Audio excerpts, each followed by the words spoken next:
বৈঠকে আজ জামায়াতের অংশগ্রহণ।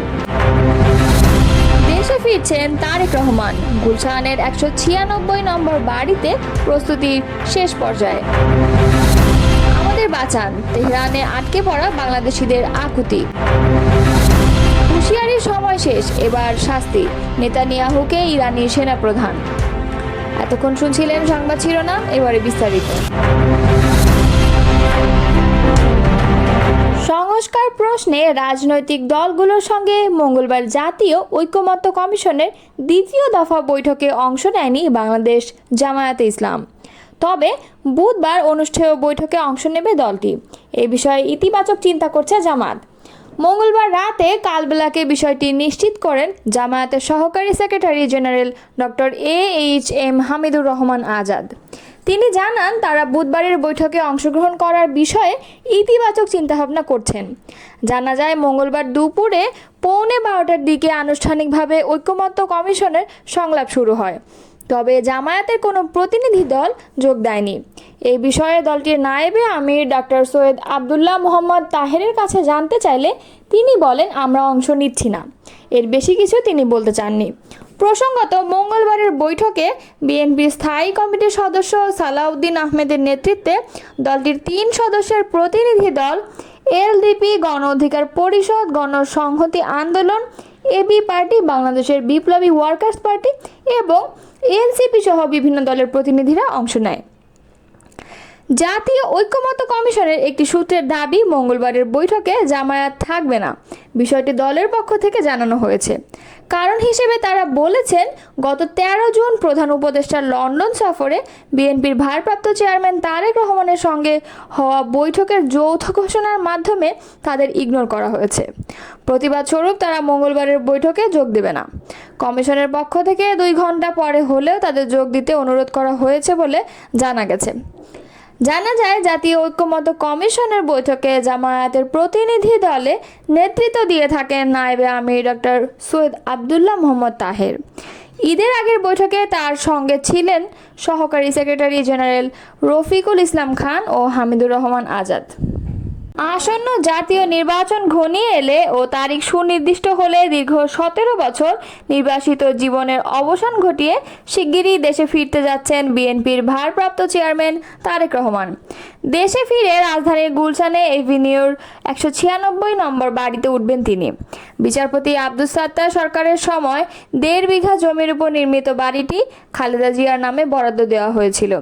3 bed, drawing, dining, living room, swimming pool সহ আধুনিক সুযোগ সুবিধা রয়েছে ওই বাড়িতে। এত বছর বাড়িটি তার নিয়ন্ত্রণে থাকলেও নামজারি করা ছিল না। অন্তর্বর্তীকালীন সরকার গত 4 জুন বাড়িটির নামজারির কাগজ খালেদা জিয়ার হাতে তুলে দেন।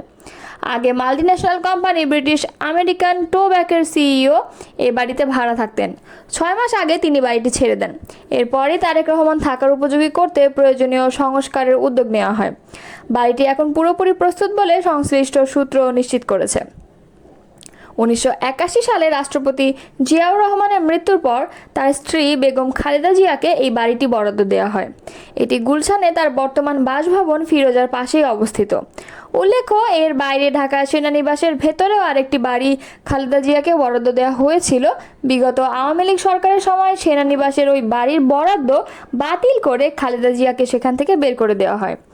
বিএনপির বিভিন্ন স্তরের নেতাকর্মী নিশ্চিত করেছেন, নির্বাচন ঘনিয়ে এলে এবং তার তারিখ সুনির্দিষ্ট হলে তারেক রহমান দেশে ফিরবেন। ইতিমধ্যে তার স্ত্রী ডাক্তার জোবাইদা রহমানও লন্ডনে ফেরার আগে বাড়িটি ঘুরে দেখে গেছেন। এছাড়া 1981 সালে তৎকালীন রাষ্ট্রপতি হুসাইন মোহাম্মদ এরশাদ সেনানিবাসে প্রায় 9 বিঘা জমির উপর নির্মিত আরেকটি বাড়ি খালেদা জিয়ার নামে বরাদ্দ দেন। 2009 সালে আওয়ামী লীগ সরকার ক্ষমতায় আসার পর খালেদা জিয়ার সেনানিবাসের বাড়ি থেকে চলে যাওয়ার জন্য প্রথম নোটিশ পরে আদালতের মাধ্যমে উচ্ছেদ করা হয়।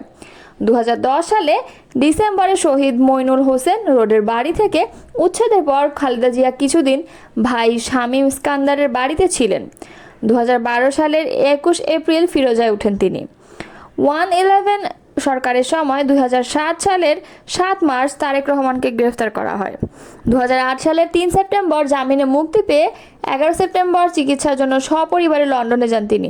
তখন থেকেই সেখানে অবস্থান করেছেন তারেক রহমান। লন্ডনে থাকাকালে 2018 সালের 8 ফেব্রুয়ারি খালেদা জিয়া কারাগারে যাওয়ার পর দলের ভারপ্রাপ্ত চেয়ারম্যানের দায়িত্ব পান তারেক রহমান। প্রসঙ্গত, বিএনপি মহাসচিব মির্জা ফখরুল ইসলাম আলমগীর এবং স্বরাষ্ট্র উপদেষ্টা মোহাম্মদ জাহাঙ্গীর আলম চৌধুরী সম্প্রতি জানিয়েছেন, তারেক রহমানের দেশে ফেরার পথে আর কোনো আইনি বা প্রশাসনিক বাধা নেই। আশেপাশে এখন আর কিছুই নেই, কেবল কূটনীতিকদের কয়েকটি বাড়ি টিকে আছে, কিন্তু আশেপাশে কিছুই নেই। আমার বাসাও ঘুরিয়ে দিয়েছেন, অনেকেই ফোন করে কান্নাকাটি করছেন, বলছেন এখানকার পরিস্থিতি ভালো না, তাই আমাদের বাঁচান। ইরানে টানা 6ষ্ঠ দিনের মতো হামলা অব্যাহত রেখেছে ইসরায়েল। একের পর এক বোমা বিস্ফোরণে কেঁপে উঠছে তেহরান। এ অবস্থায় জীবন বাঁচাতে দলে দলে রাজধানী ছাড়ছেন ইরানের বাসিন্দারা।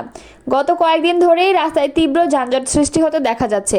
এদিকে অসংখ্য মানুষ গাড়িতে করে শহর ছাড়তে যাওয়ার পেট্রোল পাম্পগুলোতেও জ্বালানি তেলের সংকট তৈরি হয়েছে।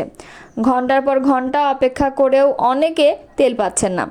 এমন পরিস্থিতিতে তেহরান থেকে বের হওয়ার জন্য বাংলাদেশ মিশনের সঙ্গে যোগাযোগ করেছেন সেখানে অবস্থানরত অনেক বাংলাদেশি।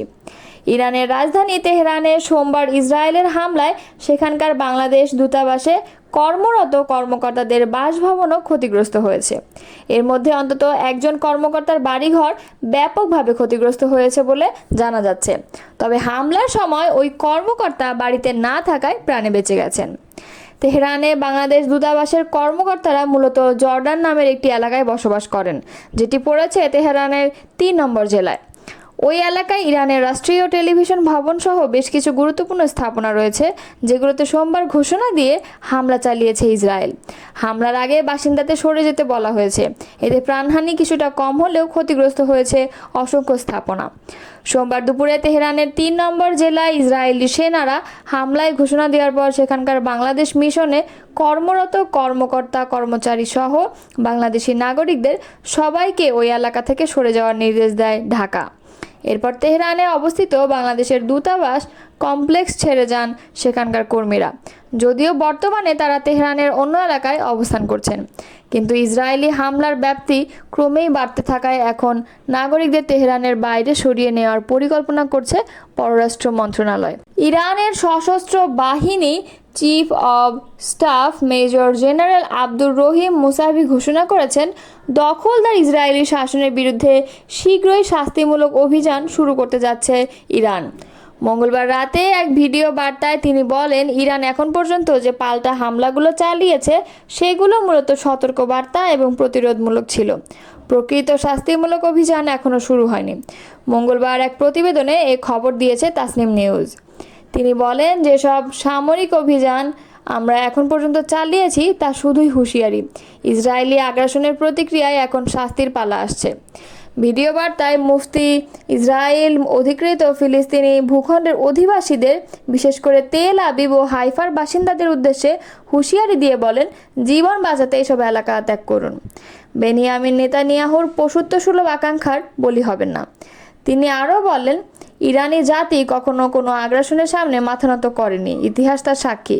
এবারও বর্বর ইসরায়েল হামলার মোকাবেলা করে তাদের অপরাধের জন্য উপযুক্ত শাস্তি দেবেন ইরান।